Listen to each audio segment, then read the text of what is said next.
and that gets done. I think we're good there. Perfect. So we are recording. So hopefully everybody gives us permission to do so, so we can leverage this great information that John's about to present.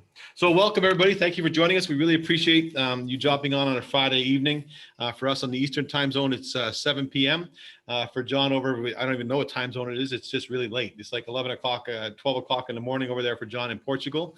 But he was kind enough to say, yes, I'll stay up and I'd love to present this information to you, the kids, and anybody else who's willing to join us on the screen. So on the Zoom. So John, without further ado, I'm going to let you introduce yourself and give, I can't do the introduction like you can and who you are and what you've done and what you've accomplished and where you want to go. I try every time.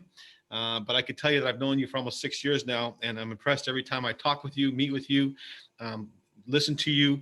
So I'm so honored again to have the opportunity to have you here and to present specifically to the kids, but everybody else is joining us as well. So welcome and thank you. Thank you. Thanks for having me. And I'm, honored and humbled always at these opportunities to be able to, interact with your group and share what I know and what I've done with your organization. So it's always fun. So thanks for having me. Thank you. Should we jump into the screen share? Let's jump, my friend. I'm going to mute it on this end so we limit any background noise. Okay. And here we go. Okay. Well, guys, this is kind of an intro page for me. And I laughed when Sean said he's going to let me give my own intro because I do it better than he does. I'm probably the worst person in the world to intro myself and talk about myself, but I'm trying to get better at it just for informative purposes. So here we go. I've been coaching for probably about 21 years now, longer than everybody in the room except for Sean, I think, has been alive. These logos at the bottom are some of the organizations and magazines and companies that I've had the privilege and honor of working with in various capacities, not always as a coach, sometimes as an advisor, a consultant. It just depends. But over the course of the years, I've had the opportunity to learn from some tremendous educators, mentors, and it really has helped me to develop a very broad and varied skill set that I've then kind of taken and run with, so to speak, and that has led me to become an authority in a couple of different areas. And these organizations have found value in my unique insight and uncommon approach, and I was happy to share my expertise with them. So you may see some of the logos that you recognize and maybe not, but yeah, that's basically 20 years or so of hard work and dedication has put me in some great company. All right, so this is my latest project, and we're super excited about bringing this to the public. The title is intentionally a little controversial. I wouldn't necessarily say it's controversial, but it is definitely attention grabbing. So the F word that we are talking about is food. And as it says here, in today's day and age, largely thanks to the internet, there's no shortage of information. And I think you guys can agree with that. You can hop on your phone, you can hop on the web, you can talk to friends, family. Everybody has some input, insight, opinion about food, nutrition, supplementation, what you should be doing, what you shouldn't be doing, what's good for you, what's not good for you. There's no shortage of information. The thing that I've seen as a consistent problem in this area of human performance is information is only part of the equation. You actually need application. So what are the action steps? I know I should be eating better. There's a laundry list of diets that I could follow or ways that I could eat, but how do I actually do it? How do I prepare for a match? What do I eat in between matches? What do I eat when my matches are done for the day? If I'm leaving a game, if I'm leaving a meet, and I have to come back tomorrow, what do I need to make sure that I do? What bases are essential for me to cover in order for me to come back the next day being able to perform better? So here we go. Food is not this magical word, but when we talk about food in the context of enhancing and really zeroing in on nutrition for performance, it somewhat needs to be decoded. So in what we're going to talk about tonight, we're going to decode the F word, find out what food does for us. We're going to talk about catabolism versus anabolism. There's some big words, but this is really pretty simple to understand. We're going to talk about cellular energy and how every fire needs fuel. We're going to cover nutrient density because there's a huge difference between consuming calories and consuming calories that provide a sufficient amount of nutrients for us. And I make a little joke in this section called nutrient dense or nutrient dumb. So let's jump right in and discuss what food does for us. So really, really simply, food provides us with the energy source to be able to power our movement, provides us with the vitamins and minerals to be able to fuel and restore and grow cells in our body. Everything is made up of cells, whether it's a blood cell, a muscle cell, a bone cell, or a brain cell. Everything is based off of, some form of cellular involvement. So food provides us with the nutrients necessary to produce, maintain healthy cellular structures, okay? The challenge is that we get caught up in what and how much we need to eat and when. And we sometimes think, largely because of mainstream influence, that we need to be perfect. Our nutrition needs to be perfect in order for it to be effective. So if I can leave you with a few things tonight, the first thing would be with the understanding that you don't need to strive for perfection. You need to strive for functionality, okay? So your diet doesn't have to be perfect, but it has to be functional. And what I mean by functional in this context is it has to be able to give you what you need when you need it so that you can do what you want. And when we think about functionality, I always go back to what is called the Pareto principle. And the Pareto principle, simply put, means it's what you do 20% of the time that determines 80% of your results. And it's a very interesting paradox because we don't think about it that way.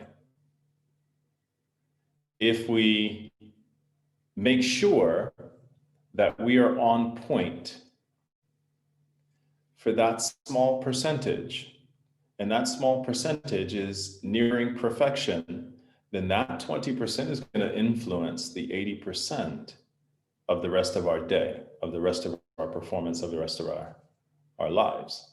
This becomes critically important when we start looking at nutrition because we start to think that, hey, I need to be perfect for 5 meals a day. And The reality is life may get in the way. It may cause an interruption. Maybe there's a schedule change. Maybe there's a flat tire. So you were going to stop and get something to eat at the healthy salad spot.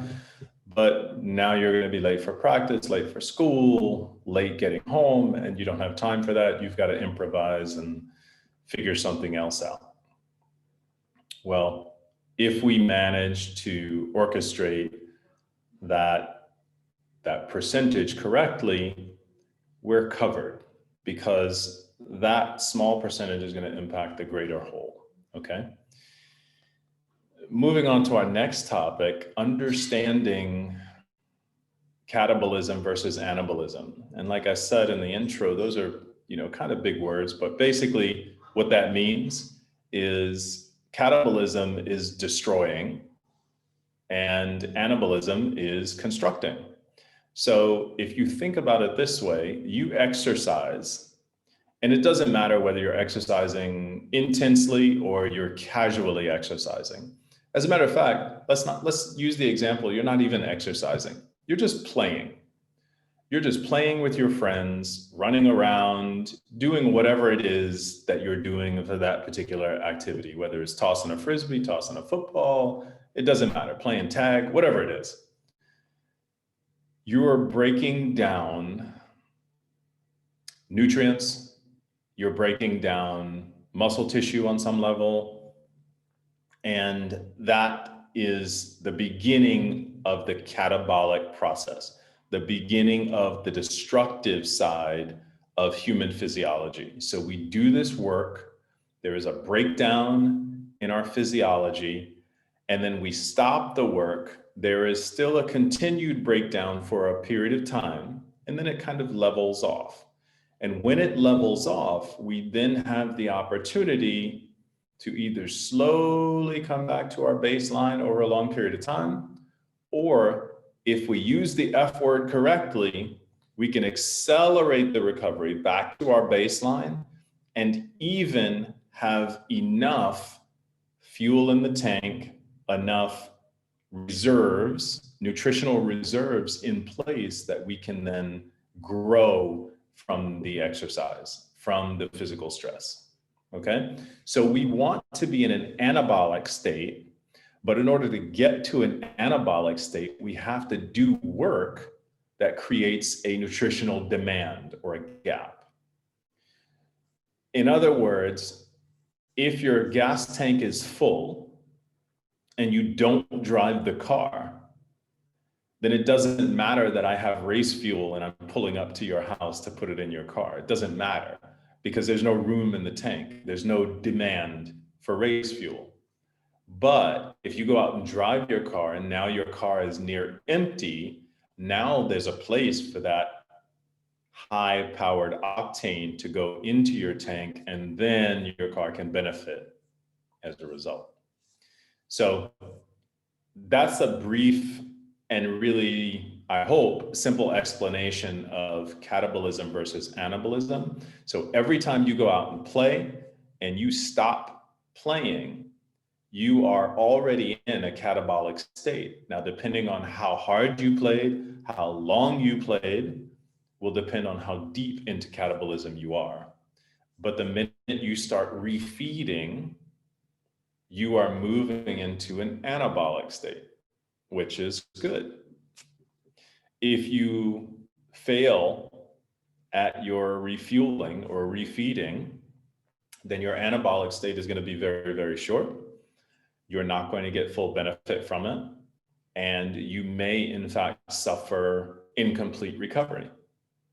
So just a couple of points on those topics before we jump into cellular energy. I just want to pause and say, does anybody have any questions about what I've covered so far?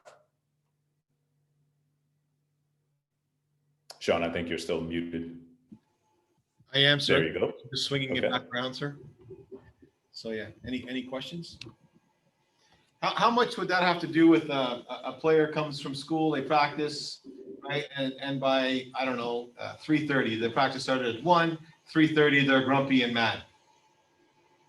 They haven't eaten, they haven't had the right nutrition during, I'm using tennis as an example, so we have time to eat crossovers and changes.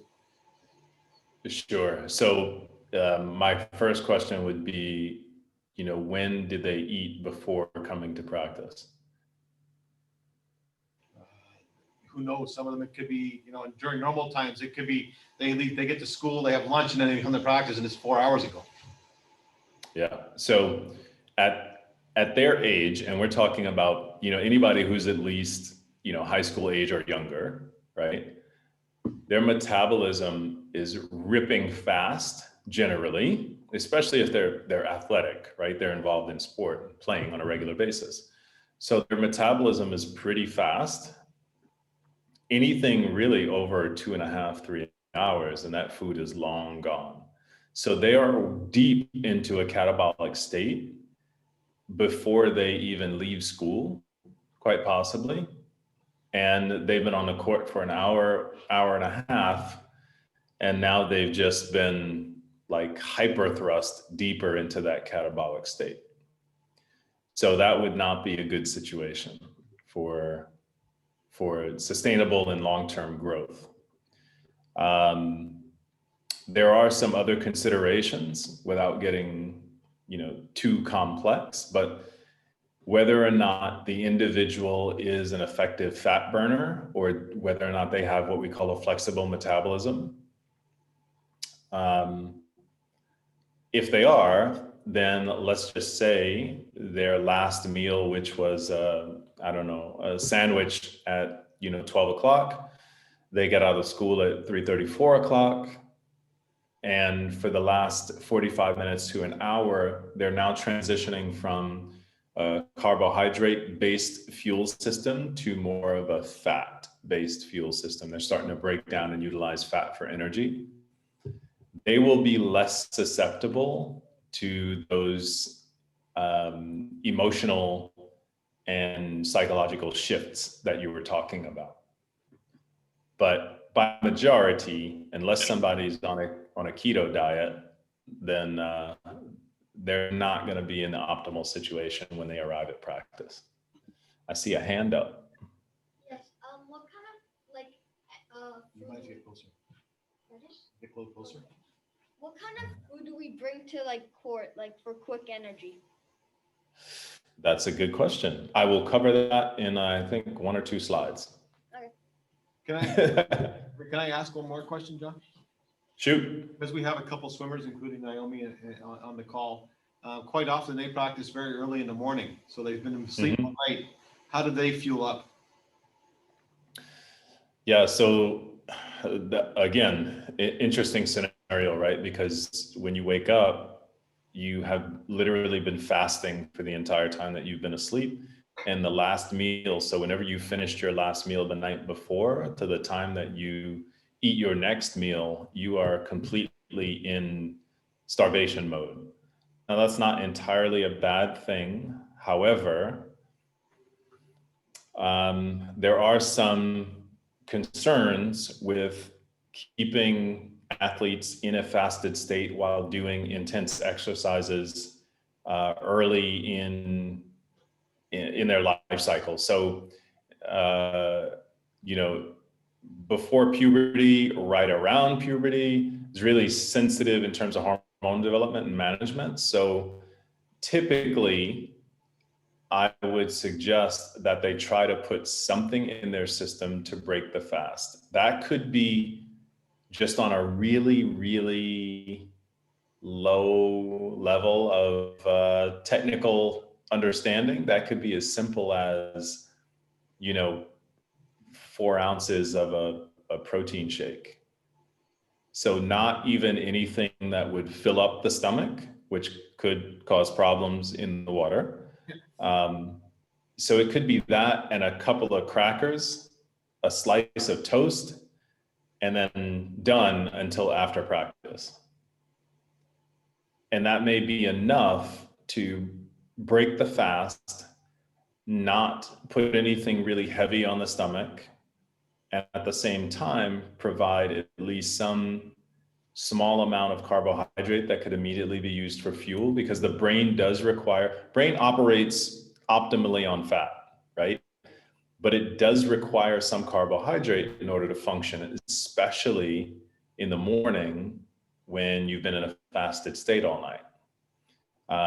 Some small amount of carbohydrate actually activates the brain pretty quick. It kind of gets the lights turned on quickly and everything ramped up and fired up. So that little piece of toast could do just that. And now we've got optimal brain function, which means you stand a better opportunity at practice for being more efficient and more effective.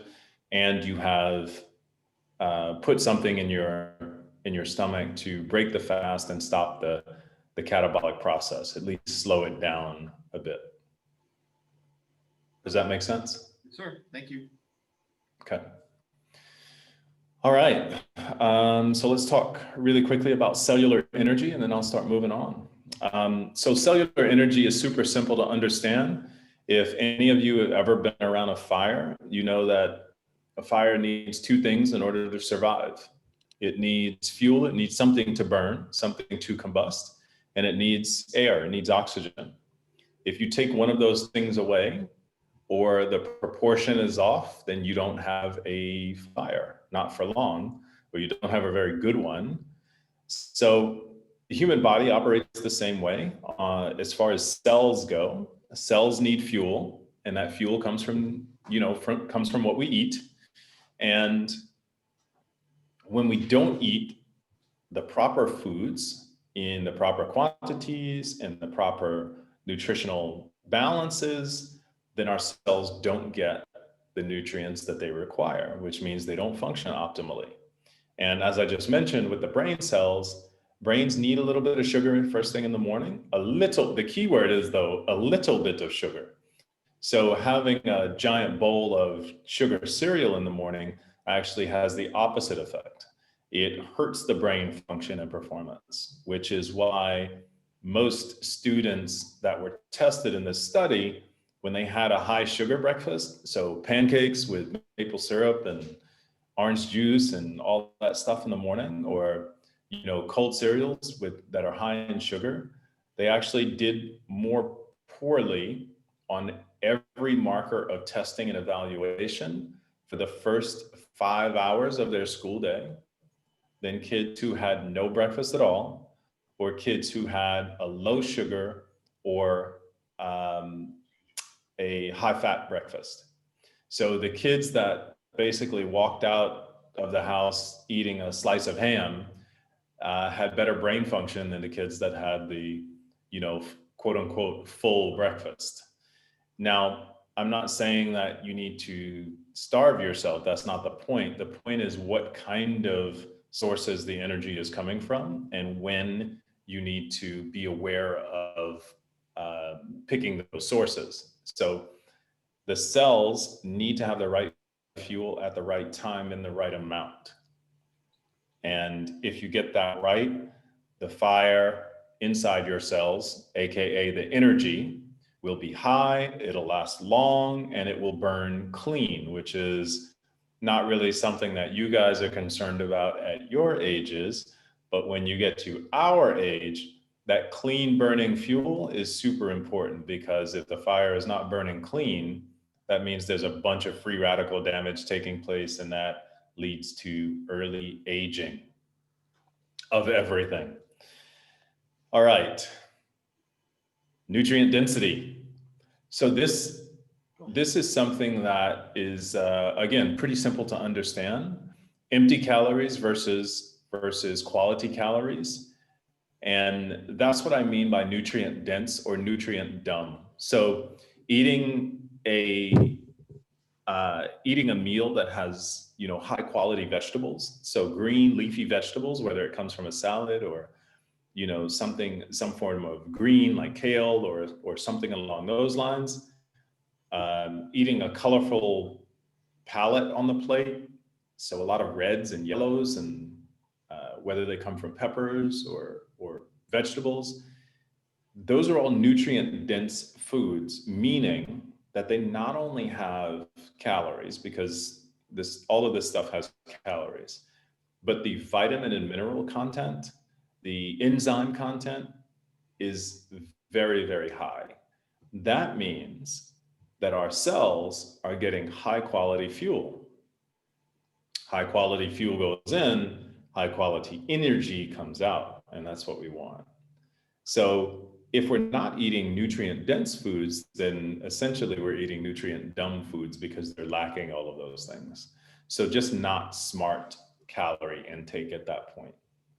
So colors, variety, green leafy, if you can pick it and eat it, then chances are it's nutrient dense. The exception would be your animal proteins, which obviously need to be cooked first. Any questions on this stuff before I move on? No more questions. You give up on the question? Victor gave up on his question. He's like, nah, I'm not doing it. Okay, we're getting there, buddy. We're getting there. All right, so before we talk about, the specifics of what you should eat and when, let's talk about your role and responsibility in this process. Because I've consulted with a lot of athletes who seem to struggle in this regard quite a bit. And one of the things that I realized early on was you can give them the information, but if they never take ownership, it's going to be really hard to get the results that they want and the results that I expect. So in this section, I'm talking specifically to you guys about taking ownership for your own nutrition and making sure that you're doing everything you should be doing to optimize your chances and opportunities for success. So that means, by and large, you need to be aware that your food needs to be prepared in advance. Now, I realize that you have a support system in place, and your support system is designed to help and support you, but it doesn't fall entirely on them. And there are roles that you can play if you are taking ownership. So even if mom or dad's job is to cook the food, to buy the food, to bring it home, and to cook the food, you can help with making sure that your containers are always clean. That may mean hand washing them, when the dishwasher is full or hasn't been run or whatever the situation is, but making sure that all the equipment that you need is there and ready and waiting. And that's just one simple step toward making sure that your preparation stays consistent. If your preparation is consistent, then your execution can be consistent, which means you're getting what you need. It's ready for you. It's waiting. All you literally have to do is take it out of the bag, out of the container, and put it in your face. And that's optimally the situation you want to be in. That's why the majority of my pro athletes, we use a meal preparation service for them. And it's costly, but what we take away or take off their responsibility plate is, can I prepare this properly? How much, how am I weighing this stuff? Am I getting the right proportions, et cetera, et cetera. So these things, we just remove that part of the responsibility from them. They substitute that for convenience, meaning they now have to pay somebody else to do that work for them. Well, in your situation, and in my situation, I don't use a food prep service. It just comes down to, where can I participate in this process to make mom's job easier, to make dad's job easier in helping me prepare my stuff? And I'm going to do that. That'll be my role and responsibility. Okay. Nutrient density, we talked about, but I'm going to zero in a little bit more on choosing the right fuel. So as we talk about different types of calories, choosing the right fuel becomes very important, because it's all about timing. Little bit of sugar in the morning, not too much sugar in the morning. If you're about to compete, you don't want too much fat in your system. You also don't want too much protein in your system. They're both hard to break down, which means they require a lot of energy from your digestive system. If your digestive system has to use a lot of the energy that is within your body, then what are you going to be using to run, to stop, to swing, to turn, to swim, whatever the case may be? This becomes a very important part of the process. And in the book, we go over detailing how to determine what the right fuel is for your situation, because it does vary. We've got tennis players in the room and some swimmers and maybe some hockey players on the line or something like that. But it doesn't really matter what sport or activity you participate in. There is a right fueling method for your particular situation. If I'm a marathon runner, my fueling needs are going to be very different than if I played hockey. If I'm an ice hockey player, my fueling needs are very different than if I played tennis. So the type of activity you're involved in really needs to be the determining factor as to when and what type of fuel you're taking in. Hydration. When we start looking at how much water and how well hydrated we are, we have to go back to looking at those cells. And if you can imagine those little cells that are floating around in our body, if they don't have enough fluid surrounding them and inside of them, they don't move well. So hydration becomes kind of the lubrication that allows our cells to stay very active and have a high degree of movement in the body. Now, that's a very simple explanation of why hydration is important. If any of you have ever had a muscle cramp, just quick show of hands. Has anybody ever had a muscle cramp? Oh. They all put their hands up, John. Wow. Okay. So I know I have. Yeah, exactly. So you guys know how pleasant that is. But muscle cramps are largely caused by cells not being able to separate from each other. So they move together, like in a muscle contraction, and then they get stuck. And that fact that they get stuck together and they can't relax and move apart and slide again is what causes the problem. So hydration is directly related to that and therefore can positively impact that. That's why we need to be on top of it. Individuals have become super specific with the type of hydration that they need and the quantities. I know I've worked with some athletes that, you know, can sweat through 3 shirts in an hour and a half on court and still have salt all around their hat when they come off court. And they quite literally could drink, you know, probably 1.5 gallons of water. This is not something that is normal necessarily. However, we have to come up with hydration strategies to keep, you know, a player like this from basically just, you know, running out of resources. If they run out of minerals because they're sweating so much, we have to have a way to get them back in. Otherwise, they're going to be in major trouble. So again, the key is looking to be prepared for these situations, creating a plan that we can then execute to put us in a good spot.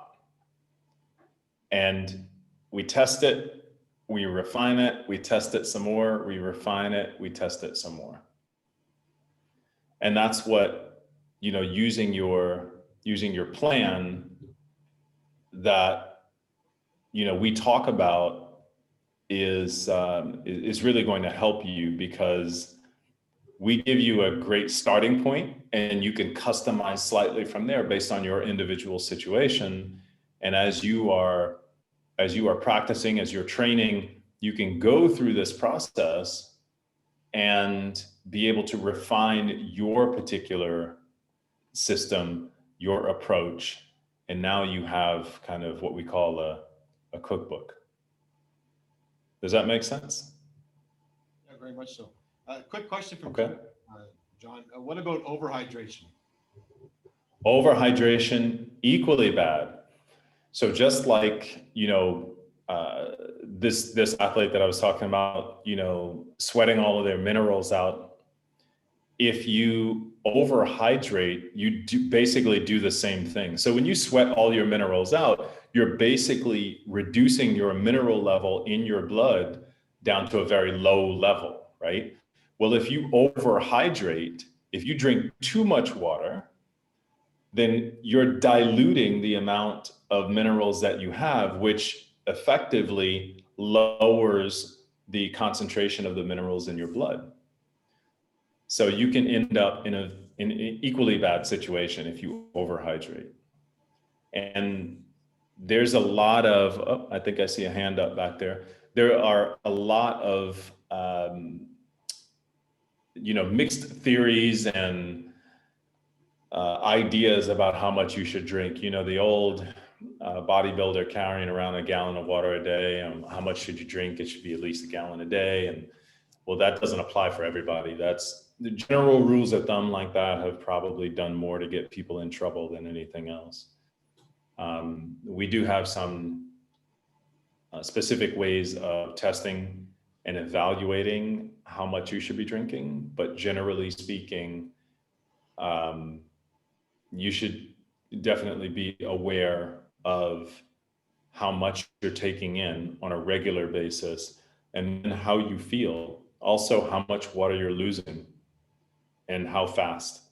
All of those things matter because they all give indications of different things. Question?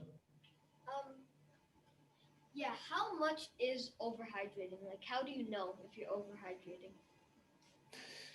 A real quick and easy way to determine if you're overhydrated, if you go to the bathroom and your urine is clear 2 times in a row, you're probably overhydrated.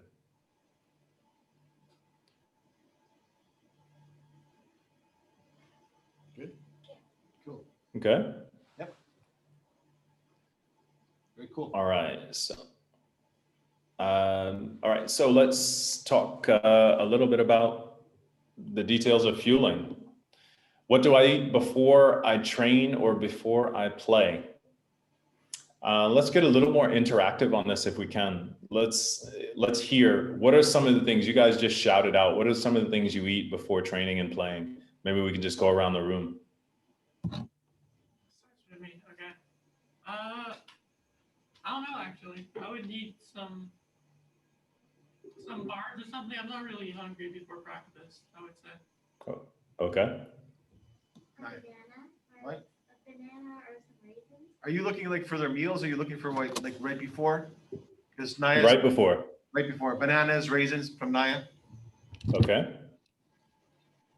I don't really eat anything right before. Nothing from Lior. Okay. Like bananas, raisins, sometimes like a little bit of cereal. Can you- Bananas, Okay. raisins, sometimes cereal. Got it. Bananas. Banana and milk sometimes. Ooh. Yeah, grab like a banana or an apple. Banana or apple. Okay. For us, Sophia always brings fruit for the entire team. She's so kind. We've done our room. If anybody wants to jump in online, they can. Okay. So that's right. That's before they play. So the commonality that I'm hearing is simple sugars by majority, either nothing or simple sugars. So with simple sugars, the challenge is this: what goes up must come down. And the faster it goes up, the faster it's going to come down. So what I'm talking about is what's called your blood sugar. And your blood sugar is what makes you feel energetic. It makes you hyper. You guys might remember hearing mom and dad say, you know, no candy before bed, or, you know, no sugar late at night, that kind of thing when you're supposed to be going to sleep. That's because when you get that sudden increase in blood sugar, you feel energetic. Has anybody ever experienced that you can remember? Victor's like, Yes. oh, good. Yes. Yeah. So that quick jump in blood sugar is then followed by what we call an insulin spike. And insulin is something that your body produces to help balance your blood sugar in your bloodstream. Because if your blood sugar gets really, really high, that's bad. It can cause a lot of problems for you. So the body says, oh, that blood sugar is rising. It's rising pretty fast. Let's put some insulin in the bloodstream to help slow that down and try to balance it out. Here's the thing though, the body has this weird scale and it never gets it quite right. So when your blood sugar goes up and your body thinks that it's time to reduce the blood sugar and release some insulin, it never releases the exact amount of insulin that it needs. It always releases more, okay? And when it releases more, then you actually get a crash, because when that extra insulin enters the bloodstream, now it forces your blood sugar way down instead of causing it to lower slowly. And that creates a sugar crash. Has anybody ever experienced a sugar crash? You eat sugar, you get this burst of energy, yeah, and then like 30, 40 minutes later, you can barely keep your eyes open, you're falling asleep, standing up, you know, that kind of stuff. So that's the reason why that happens. Now, for obvious reasons, we don't want that occurring before we get ready to play or during competition. So we have to be very careful about how much is going in and when it's going in. So a little bit of simple sugar is okay, but I would much rather you guys eat something more complex. Just quick show of hands, sweet potatoes. Anybody like sweet potatoes? Oh, all right. I like that group. Does anybody like sweet potatoes without brown sugar, maple syrup, or butter? Okay, now we're cooking with gas. I like that. Okay, excellent. I like when you put So all- here's the here's the thing. Sweet potatoes are what we call a complex carbohydrate. Complex meaning it's more involved. It takes more energy for our bodies to break it down. And if it takes more energy for our bodies to break it down, do you think that it's going to enter our bloodstream fast or a little bit slower? I think like Good. Right, exactly. And if it enters our bloodstream slower, then our blood sugar is going to go up slower. And if it goes up slower, then it's also going to come down slower. Exactly. Does that sound more desirable than that quick up and quick down? yes. We'll be shy. Yes. Yeah. To me as well. So complex carbohydrates provide us with that same energy that we're looking for. it just doesn't happen as quick. It takes a little bit more time for it to occur, but it also lasts longer and the drop off is not nearly as bad. So as an example, I would say what to eat before playing. And on a couple of these slides, as I move forward, you'll see this.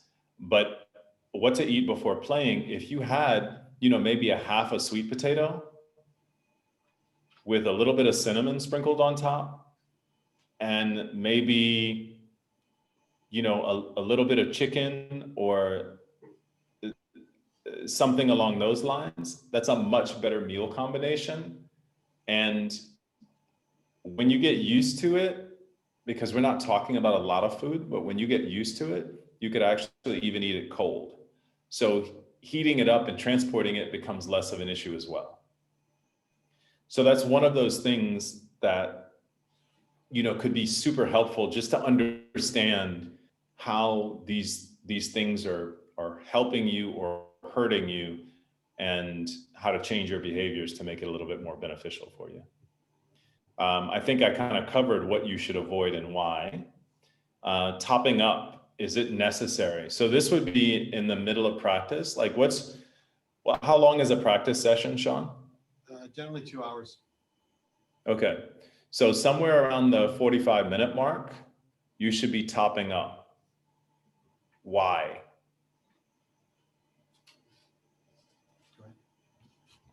I would say it's because you start having that down, I would say. So you want to keep it going up, or like, I don't know, something like that. Go ahead, just scream it out. Say it again. Oh, I would say it's because you start going down in your energy or something. So you want to keep refueling that, so it doesn't have that slowly going down. Got it. Okay. Anybody else? I'd say it's because you start having that down and you want to stay up. How was that different? That's what I wanted to say. Just like last week. Okay. Well, let's go back to the previous slides. And do you remember anabolic versus catabolic? Yes. Okay. So what you guys said is correct, but you only had part of it. So your energy level will start going down, and you don't want it to drop too low. So if you top up, you can stop it from going down and give it a little bit of a bump to carry you through to the end of practice. So that's part one.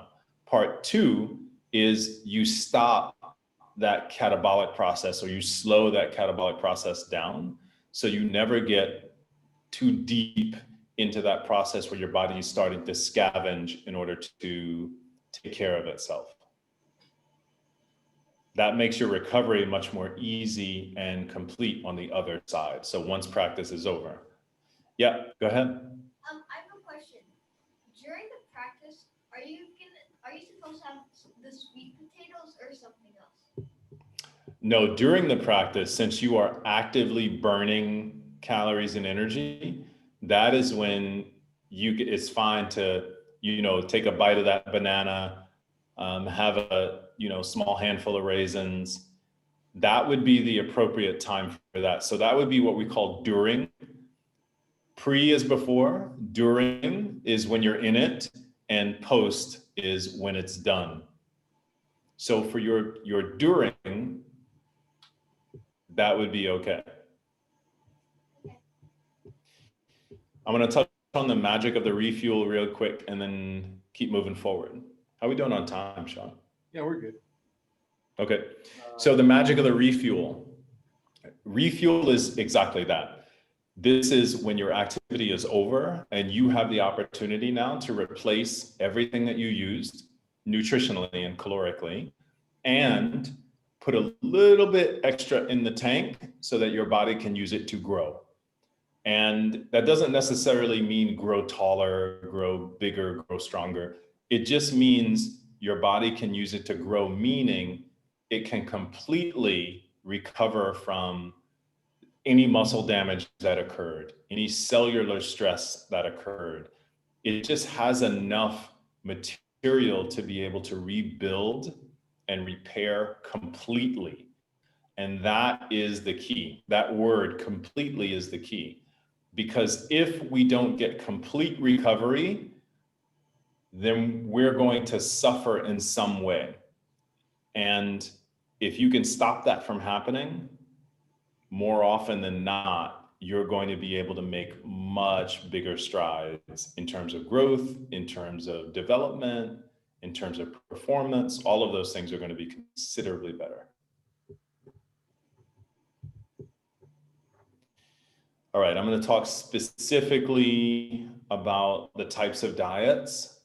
And here we have 3 examples: a high carb, low fat diet on the left. We've got the bodybuilder diet in the middle. And then on the far right, we've got what's called a ketogenic diet, which is basically a fat burning diet.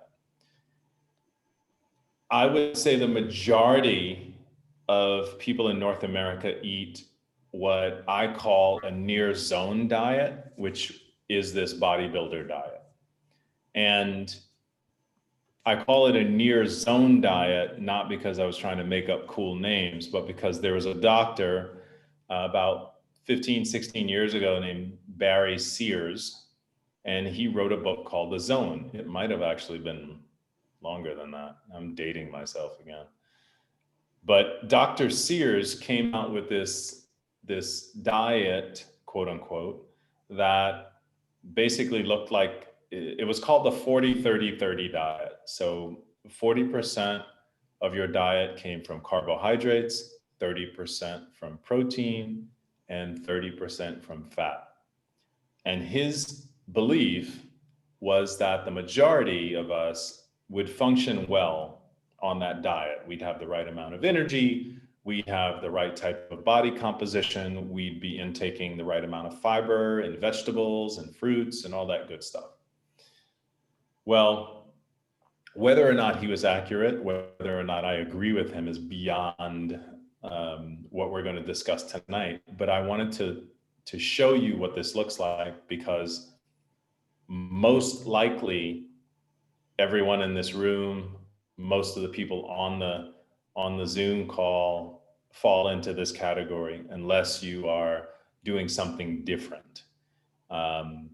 But naturally, left to our own devices in North America, we tend to gravitate toward this. 50% of our diet comes from carbohydrates, 30% from proteins, and 20% from fats. So this is where we typically stay. And as athletes, what I've found is that the majority of the speed and power athletes that I deal with, there are some exceptions with endurance athletes and such, but the majority of the speed and power athletes I work with, and tennis is what I would call a speed and power sport. They work really well with this type of diet. So somewhere in these ratios. Where the ratios change specifically is based on the individual. So if we have an individual who's got genetics to be tall and skinny, like built like a ruler, then they're going to be able to tolerate more carbohydrate in their diet. If we have an individual who's the opposite of that, they're short and really stocky, then they're not going to be able to tolerate as much carbohydrate in their diet. So we may need to move to other things. But this is where, we can shift and adjust these ratios to make it customized for you. And in the program, in the course, and in the book, we teach you how to do all of that. So it becomes really, really simple, and you don't have to start thinking about, well, is this, these carbohydrates 50% of my diet, or 38.7%, or what is this? We just, teach you how to figure it out. You do it once, and then you're off and running from there. All right. Some details on the pre, during, and post. typically this is the general format that we start with. So when you're just starting out and you're about to engage in activity, we want about 40% protein, about 40% of carbohydrate, and about 20% of fat. Like I said, we don't want to be too high on protein or fat because it takes a lot of energy to digest. And if you're using all that energy to digest, that's less energy for you to move your body with. The timing, you want to be about 30 to 60 minutes before you start your activity. Now, why? That's a 30-minute swing. And the reason for that 30-minute swing really comes down to the individual. For a very long time, probably up until I was close to 40, I could literally eat a steak 5 minutes before going out and doing sprints, and I would have no problem. You know, I know some people that can't eat an hour before they get ready to go for a jog, or they'll be bending over behind the bushes. So it really just comes down to your individual tolerance. You have to pay attention to that and then adjust your timing appropriately.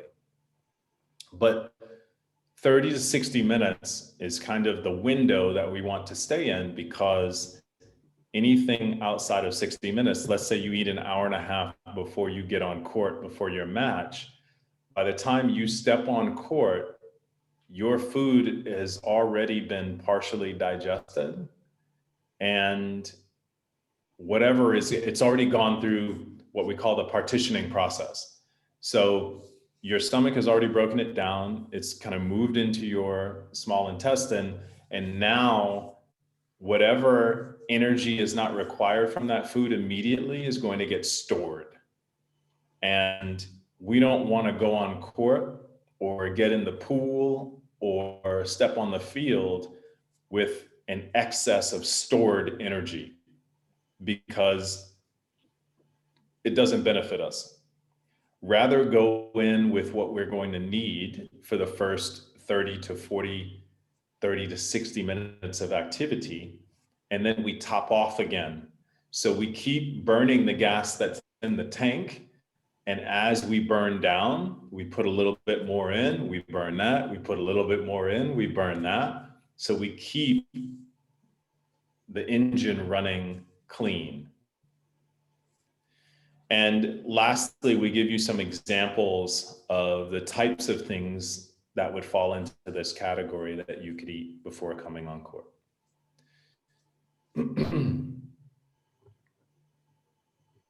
Can everybody see that okay? Oh yeah, it's on a big, well, here it's on a big, large screen. Okay, They can't miss cool. Got it. Let's jump into during. Hey, in your book, do you talk about substitutes? So if you're you're vegan or something like that, is there options? Absolutely. Not only do we discuss options for alternative eating choices, but the pros and cons of those eating choices and things you need to do supplementation wise, some consideration supplementation wise. So for example, vegans, vegetarians lack some key vitamins and minerals, and supplementing them because you're not getting them from animal sources becomes the solution. If you don't supplement with them, it's not as bad when you're young, but as you grow older, and we're not talking like, 20 years from now, we're talking older as in, a year, 2 years, with high fitness and physical activity levels, you can be in a major, like a severe deficit, and that could set you up for some problems. So understanding where the inherent, I call them potholes because I'm from New York, but understanding where the potholes are and being able to avoid them as you're driving along down this athletic highway becomes really, really important and beneficial. So knowing that alternative eating plans, have their inherent potholes, being able to see that in advance and fill those potholes becomes a huge asset. Thank you. So yes. And in the program, these are things that we teach you how to customize during the program as well. Because if I'm talking to you, Sean, and you're like, okay, well, I don't eat eggs and I'm lactose intolerant and I'm a vegetarian, then I have to figure out, help you figure out how you're going to get an adequate amount of protein and how you're going to balance out the other nutrients, phytonutrients, enzymes, and minerals that you may be missing with your meal selection. Because as much as we like to think that we are diverse, we basically eat the same types of things all the time.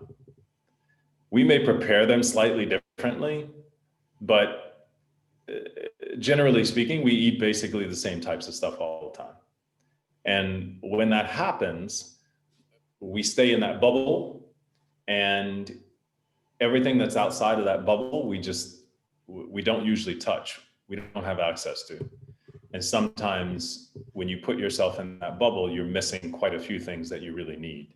So figuring that stuff out and being able to create solutions is what the book is all about. The book itself is not another nutrition book. Again, there are plenty of those out there. Many of them do it far better than I ever could. One of my colleagues has put together an unbelievable nutritional program. And, it's super comprehensive. It's really involved. He's got, coaches all around the world deploying it. It's great. However, it's involved, as I said. It's not what I would call a field manual. The purpose of this book is you pick it up, you read it. It's not going to take you, 3 months to get through it. So you pick it up, you read it, you understand, here's what I need to do today in order to make these improvements. And then once you do that, you analyze the results and the outcomes. And once you start looking at the results and the outcomes, you start tweaking. Okay, well, I think I'm going to try this. I'm going to do this a little bit more. I'm going to back off on that a little bit. This is working great. We're going to keep that. But it's designed to get you up and running quickly. Did that answer your question? Forgot my question. No, yeah, absolutely. Cool. Well, that was awesome.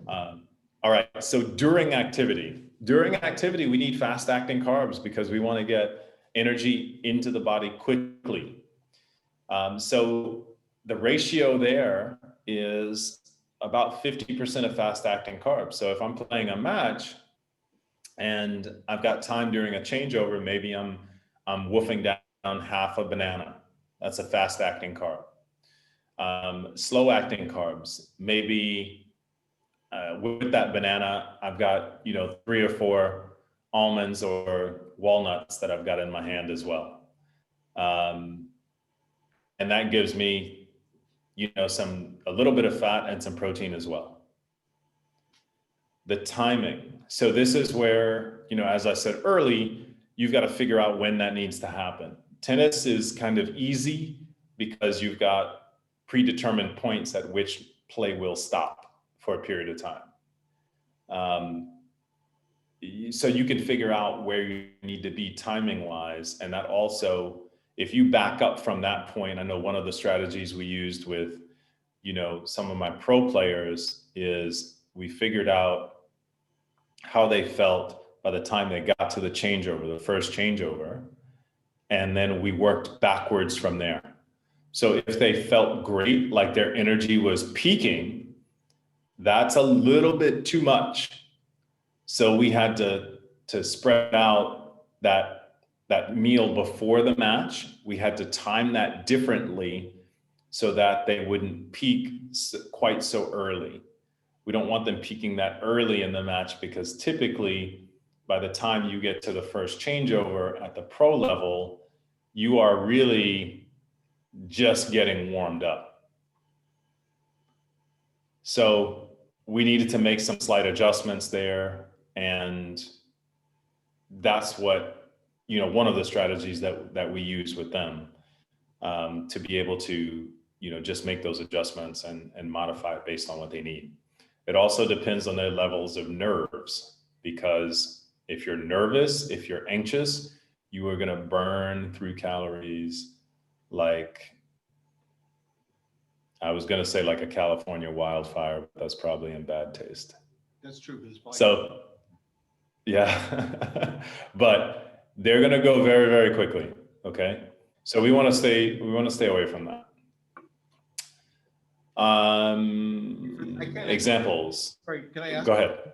I can't Sure. ask for the people online, but for the kids here, how important would journaling all this stuff be for them? It'd be hugely important in the diagnostic process. So I would say, it's a good habit to get into to journal anyway. You should always be keeping track and becoming aware of how you feel, because a lot of times you may think, and I've gone through this many times as well with a lot of my junior players, blaming strokes, blaming technique, blaming this, blaming that. First, identifying that they're blaming things is a problem. Second, are you at least looking at the right things? Are you looking at the right cause? And 9 times out of 10, they're not. So being aware, putting your attention on how you feel and how those feelings change and what's causing those feelings becomes a huge advantage in finding solutions, in creating effective strategies. So yes, journaling, hugely important.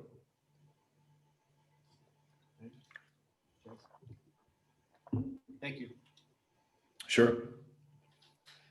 Any questions on the during part, the pre or during? Victor's good. Okay, great. Anybody else? We're good here, John. All right, so let's cover post. So here, we're in the refueling stage. Our activity is done.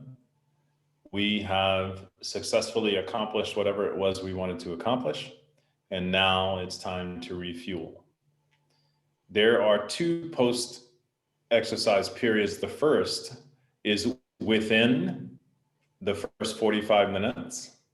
The second is within an hour and a half to 3 hours. The initial post-workout phase is designed to replace muscle glycogen, which is the sugar that is stored and then used in muscles, and stabilizing your blood sugar and ending the catabolic process and putting you in that anabolic or building process. We want to shift or move the needle from the left to the right, okay? How do we do that?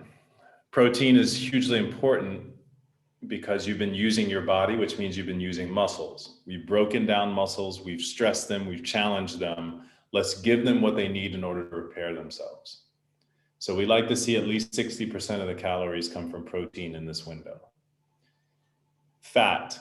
Why is fat important here? Fat's important here because we need it for hormone production. Insulin is a hormone. Testosterone is a hormone. Progesterone is a hormone. These are all things. Cortisol is a hormone. These are all things that are influenced by fats in the diet. If we take the right amount of fat at the right time, we can then help those hormones regulate themselves, which puts us in a great position to be anabolic, which is where we want to be. Carbohydrates, not really required a whole lot at this point. We put 15% in there because for some people, and the way that we take them in, which I'll talk about here in a second, but for some people, it's not a complete meal unless they have some form of carbohydrate. Now, in this initial phase, in phase 1 of refueling, this is typically liquid nutrition. So what we would say, a shake. So in this shake, it's basically made up of protein. We've got a little bit of fat in there. So that little bit of fat could come from, some type of nut butter. It could come from some type of nut milk. If you're allergic to nuts and you can't be around or near nuts, that's okay. You can get it from an olive oil. You can get it from healthy oils, avocado oil.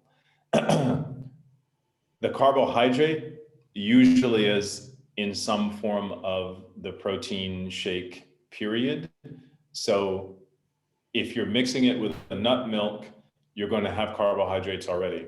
If you're not using a nut milk and you're using some type of other source to get your fat calories, you're going to be low on the carbohydrate scale, but that's okay.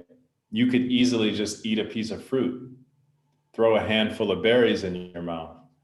Those raisins or that leftover half a banana, you could have it at that period and you'll be fine. But the key is getting the carbohydrates and the fat in the right proportion at that time. And we want that within 45 minutes after the conclusion of the match. So with my pro athletes and my top juniors that are serious about, making big moves, the minute they come off the court, their shake is already prepared in their bag. So they already have it in a shaker bottle, which typically looks something like this. There's just no liquid in it. So it's their dry powder or whatever the ingredients are. Before they come off court, as they're packing up their bag, they're mixing their shake. They're shaking it as they're walking off court. And the minute they leave the court, it starts going in. So by the time they get to the locker room or to the stands, whatever it is, the shake's done. And now we're well within that window. Now they've got something in their system that is already beginning the repair process and has stopped that catabolic process. So it puts the brakes on the breakdown and starts building. Questions there? Yeah, so let's say you have like a match and let's say you just finish your match, but your next match is in an hour. What do you do then? Because that happens quite often with me. Yep. So depending on how your body responds to food, your post-workout ratio doesn't change. So you're still looking to get 60% protein, more or less, 25% from fat and 25% carbs. So for you, it could be a sandwich. It could be a half a sandwich and a half a protein shake. You follow me? Yes. It really just depends on how much you can tolerate on your stomach that close to getting back on court. But the ratios don't change. You can mix and match where the nutrients comes from at this point. So in the example that I just gave you, half a sandwich and half a protein shake. Maybe you just eat the meat from the sandwich and your protein shake doesn't have a lot of protein in it because you're getting the protein from the meat from the sandwich. And maybe it's a smoothie where you're getting, your carbohydrates from there as well.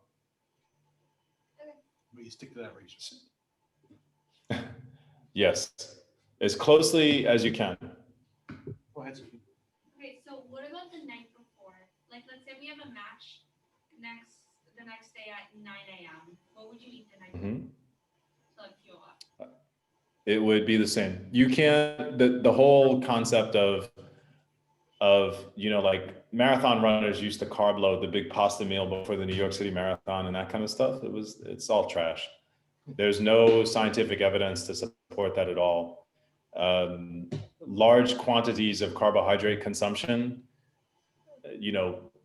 12 hours before you actually have to compete does nothing. Remember what I said, hour and a half, it's already in your small intestine and it's already decided where it's getting partitioned. So, carbohydrate is burned up usually within the first 20 minutes of activity. after that, So it doesn't really matter what you eat the night before. We'll see. exactly. So if you stick to the ratios, if you stick to these post-workout ratios, and that is what you're doing for your last meal that night, then you're going to be topped off in terms of protein. So you're giving your body everything it needs in terms of the building blocks that it needs to repair muscle. You're giving your body enough fat that it can maintain healthy hormone balance, which spikes considerably when you go to sleep. And you give yourself enough carbohydrate that you don't deplete your muscles from the sugar that they need to perform and work well. You don't give it so much that it feels like it has to store any of that stuff when you're sleeping.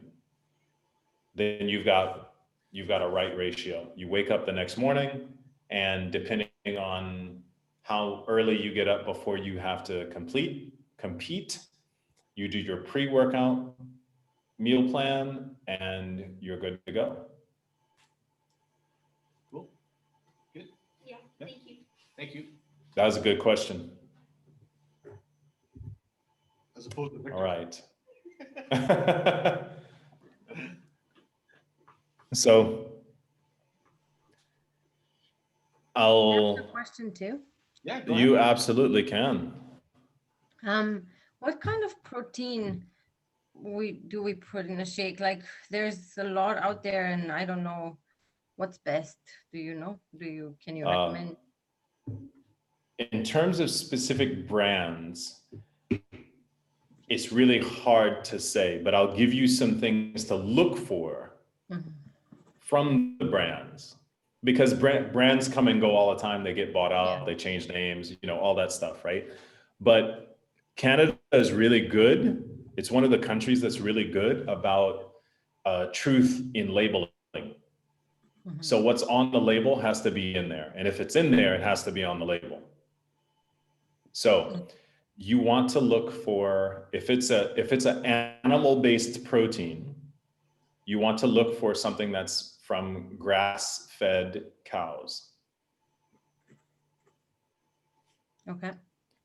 That's number one. If it is not an animal-based protein, let's just say you were vegetarian, you want to look for a plant-based protein that has no GMOs. And they should say something about pesticide-free.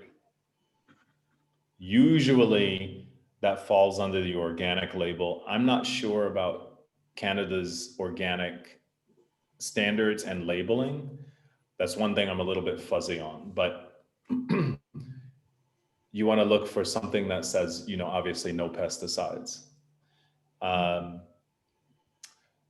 You are okay with a whey protein, WHEY, if you are using it as a post or a during.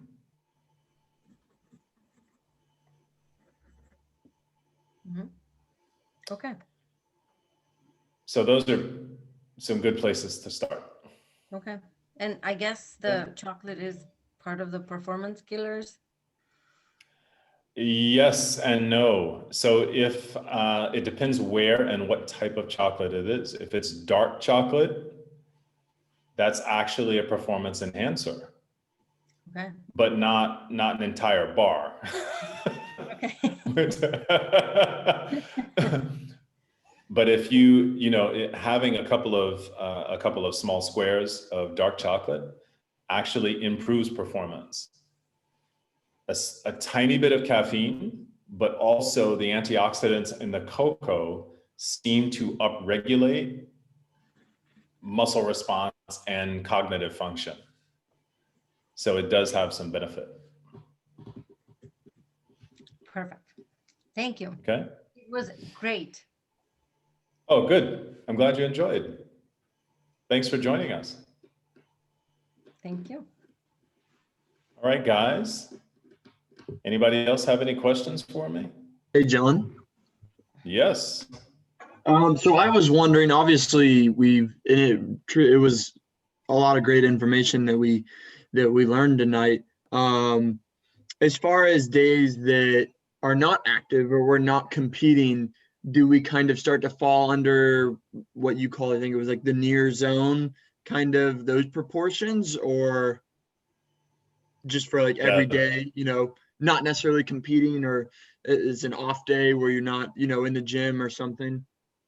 Yeah, that's a great question. So remember this phrase, and for most of us, this will apply. It's not necessarily the case with you, Trevor, and I'll explain why to our audience because they don't know you, but I'll explain why I'm saying it doesn't necessarily apply to you. Naomi, actually, this would probably not apply to you as well. But for the most part, you have to earn your carbohydrates, earn your carbs. What I mean by that is if you're not really engaged in any significant physical activity, then why do you need carbohydrates to fuel them? The answer is you don't. Now, what I mean by significant physical activity is, having your heart rate elevated or bouncing up and down like it does when you train. It doesn't have to be an all-out training experience, but for the most part, if you're not breaking a sweat on some level, it could just be a low sweat, a small sweat. But if you're not breaking a sweat, you don't really need carbohydrates to fuel your activity because you're not really doing a whole lot of activity. Now, Trevor, in your case, Naomi, in your case, you guys have super quick metabolisms. So in your situation, you could require a bit more carbohydrate just because your body is burning through stuff so fast. One thing that you could try though, and this would be potentially more beneficial to you on a long-term basis, is trying to get your body to shift in those quote unquote down periods of activity, trying to get your body to be more metabolically flexible and shift to more of a fat burning mode. So your calories stay high or the same, your calories stay the same, but where your calories are coming from changes. So let's just say your daily caloric intake is 2,000 calories, right? You're still taking in 2,000 calories on your off day, but the difference is instead of that near zone ratio where 50% of that's coming from carbohydrates, maybe 60% of that comes from, maybe 40% of that comes from fat instead of 20% of that coming from fat. Okay, thank you. You got it. Trevor's probably writing that down. Trevor takes copious notes.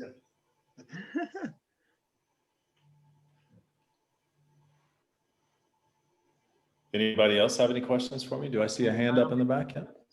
I have two actually. So my first one is, what is your opinion on yogurt? Okay. Yogurt, before I answer, because I feel like this might be a setup. What type of yogurt are you referring to? Can you describe it to us? Like the Activia yogurt, the vanilla one there. Mm-hmm. Okay. Okay, so yogurt in general, not bad. I hate putting foods into those two categories. This is good, this is bad, because it kind of sets us up for this whole dogmatic approach to food. What I like to do is try and classify it in a different type of categories. If I have this goal, right? And if I eat this food, is it moving me closer to that goal or farther away from that goal? If it's moving me closer to that goal, then it's good for me. It's good for my goal structure, right? If it's moving me farther away from the goal, then maybe I should give it a second thought. That doesn't mean I'm not going to eat it, but maybe I should pause for a minute and just reflect on, okay, I'm eating this now because I really want this, but that means I'm going to have to be not doing this again tomorrow. because I already know that this is not in the direction that I want to be heading in of my goals. So back to your yogurt. Most yogurts that fall into that category, that, you know, the store-bought variety, that is what I'll call commercial, highly commercialized. You've got to look out for the hidden ingredients. So artificial sweeteners, big no-no. You also want to make sure that there are, you know, there's not too much sugar in the yogurt as well. Because obviously we don't want to take in large amounts of sugar if it's not the right time. And I don't think in the middle of a heated match, you want to, on your changeover, pop open an ice cold Activia and say, this is what I'm going to eat right now. I don't think that would sit too well. So you just have to be careful and mindful of, number one, what the ingredients are. And number two, the timing. All right. The third thing I would say, and I just remembered this, is, you know, dairy is kind of tricky because we were really not made or built to ingest milk or milk products from other animals other than our moms. So the latent or hidden allergies that can occur as a result of, you know, dairy consumption can be pretty significant. Many things that we don't even see for 15, 20 years. So just something to be aware of. I'm not saying it applies to you, because a lot of that has to do with your ancestry and your genetic heritage as to how susceptible you will be to those things, but it's just something to be aware of. Okay. Next question. And yeah, so my second question was, as swimmers at swim meets, we always have a lot of food on us because, like you say, on swimming, like you burn a ton of calories.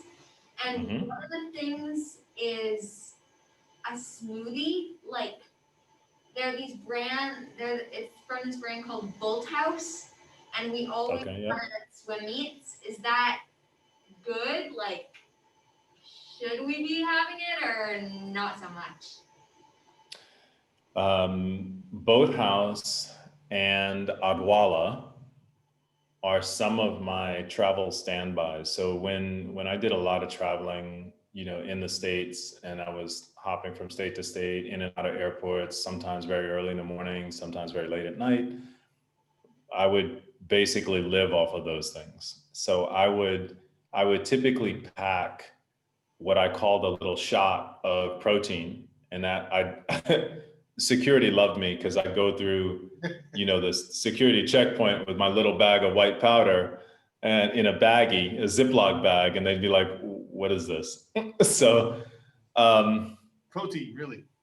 yeah. So I would typically go, you know, I travel with that because obviously it's light and it's compact, and then I would grab a Boathouse and a bottle of water.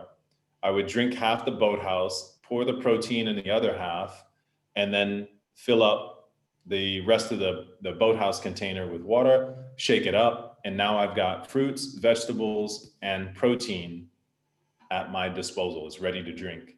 So that was kind of my standby.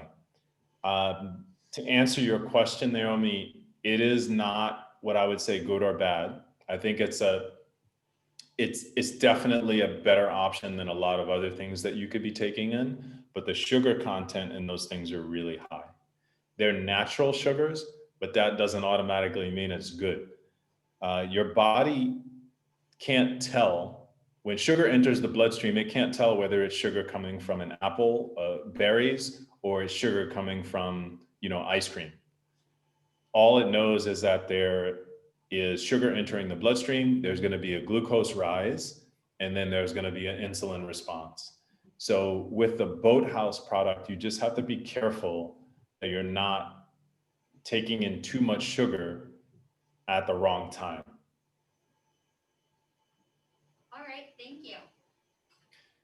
You are welcome. Let me add one last thing, because I just realized that the tail end of that was kind of left dangling. There's a solution to that conundrum, so to that challenge. And here's the solution. When you eat protein and sugar, so protein and let's just say carbohydrates, because sugar is a carbohydrate, or carbohydrates are sugar.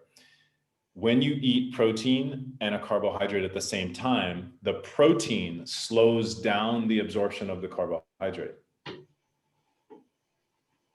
So when you are having your boathouse, if you have some form of protein with it, and I don't remember, Naomi, are you a vegetarian?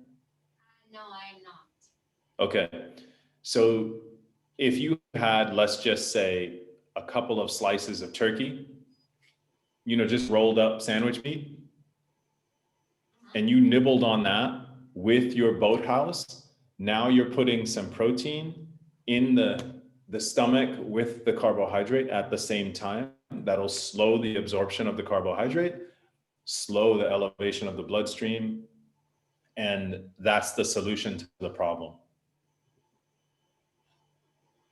All right. Go ahead, Naya. I have a lot of allergies and I'm lactose intolerant. And you also mentioned nuts, which I can't have. So what could I eat in replace of the nuts? Okay, so in replacement of the nuts, I would say, what's your favorite type of meat? I don't know. Take a guess. Chicken. I don't know. Beef. Chicken? I like all of them. She likes all of them. Okay. So here's what I would do. I would grill a chicken breast, and I would cut it up into tiny little cubes, like little tiny cubes, about the size of, actually smaller than almonds, maybe about like the size of peanuts. Okay. And that'll be your protein source. So instead of having nuts, you're having, diced chicken cubes. And you can have that with diced up apple. You could also substitute the chicken for, some other meat that you liked. And if the real food option doesn't appeal to you, you could always move toward a liquid option where you could get a plant-based protein that does not have nuts in it and doesn't have dairy. Okay, thank you very much. You are very welcome. Cool. So, anybody online, questions? Just jump in. Julian had one. What Julian said. I think it's more of a statement. Julian just said, if the kids remember 3 things from tonight, is it phenomenal stuff, Coach John? Okay, go ahead, Julian. I'm trying to read it there. Okay, so John, fantastic. Like lots of notes. If the kids were to remember 3 things from tonight, what would you say are the 3 key takeaways, realizing that you just gave us so much to chew on here? Sure. The 3 takeaways I would say would be, number 1, be aware of how you're feeling and when you're feeling. And you do that by, paying attention and journaling. When you get that information, when you collect that information, analyze that information, and then start thinking about how you fueled yourself and when you fueled yourself. And then you can connect those 2 dots. Oh, I haven't eaten in 7 hours. That's why I don't really want to be here. That's why I'm, really irritable and frustrated. Once you have those 2 pieces of the puzzle put together, then you can start looking at the breakdown that I gave you in terms of pre, during, and post. And those things would be the foundation for your plan in terms of creating your process and your system. And I'll send Coach Sean a copy of the slides so he can distribute them to you guys and you'll have them as a visual reference. I didn't expect you guys to remember all of this stuff, by the way. So you'll have the visual. Back there, so we're gonna just steal from Got a Naomi's notes. 6-page essay, John. Oh, that's awesome. There's always one in the crowd. I'm glad it's you, Naomi. Yes, it's awesome. And Victor, I love. yeah, Victor's got a photographic memory, so we're good. So we got Excellent. And we have it recorded. Perfect. Yeah, no, that was awesome.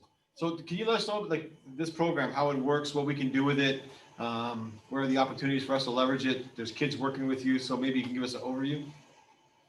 Sure. So my plan for the program is pretty simple. What we're going to do is we start out with a group. We meet once a week, and I essentially take you through the entire book, step by step. We cover all the bases, and the objective is by the time we finish the course, you will know how to eat for your optimal performance and health. The goal is not to provide you with, more theory, more ability to debate how you eat versus how your friends eat at the next birthday party, but to give you a blueprint. That's why we called it a field manual. A blueprint and solutions to be able to actually fuel yourself properly and make sure you get what you need when you need it so that you can perform optimally. So that's the objective of the course. And parents and kids can join. How does that work? Absolutely. We're not discriminating.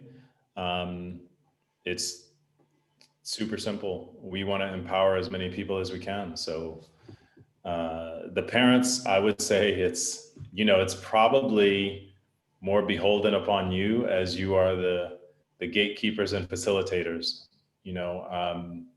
There are many times I've had to have discussions with parents of athletes that I was working with, and they're like, oh, we can't get them to eat this. And I'm saying, well, what are they eating? And they're like, giving me a list of all this other stuff in the pantry that really shouldn't be in anybody's house. And I'm like, well, if I had a choice, chocolate cake or, broccoli, I would probably choose the chocolate cake as well, right? So why is there chocolate cake there? It's very difficult to make the right decisions and the right choices if the temptation is stacked so heavily against you. So, you're asking your 6-year-old to do something that a 30-year-old would have difficulty doing. So I think, understanding the necessity and creating the infrastructure to be successful and to have it be sustainable. That's why the ownership part is huge, because I'm a parent. I'm not a single parent, thank goodness, but I'm a parent, and we stay busy and we know how to prep, and we, what I mean? Like our kids aren't young. They're fairly self-sufficient. My 14-year-old made dinner tonight for everybody. He cooked a duck for Thanksgiving. But what I'm saying is, even with that level of participation, we're still, it's still a challenge to make sure that everything is done. So the simple thing like, your food containers, your lunch bag, whatever it is, making sure that stuff is clean and ready to go. So if I get 5 minutes to help you prep and, put your stuff in, that I'm not waiting or, oh, where's this, where's that, where's this, where's that. So it's just like making sure that your tennis bag is full of everything that you need. It's no different. Makes sense.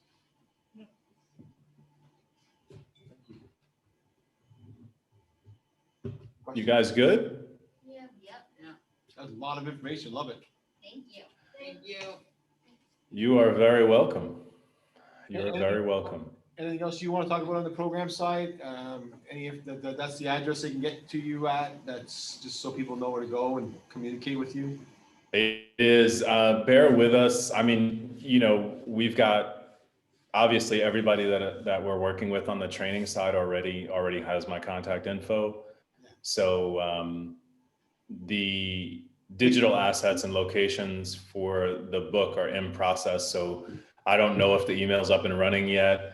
I don't know if the website's up and running yet. It's supposed to be up shortly. So if you go there and it's not up, just give it some time. But if you have interest, and we'll have more details on the program as well as we get closer to, you know, to ramping it up. But we'll definitely have, you know, ways for you to get in touch with us and express your interest. Perfect. So Coming up in the- recorded version of this, just know it's early 2021, and John will be, you know, taking questions, and they can get a hold of me at Sharper Group, so it's fine. Exactly. That's awesome. Well, that was awesome, my friend. The information is amazing. Thank you so much for your time. Thank you for John's staying up really late. He's in Portugal, so it's probably now closer to 1:30 in the morning, 1:15, right? So I think it might be closer to 2.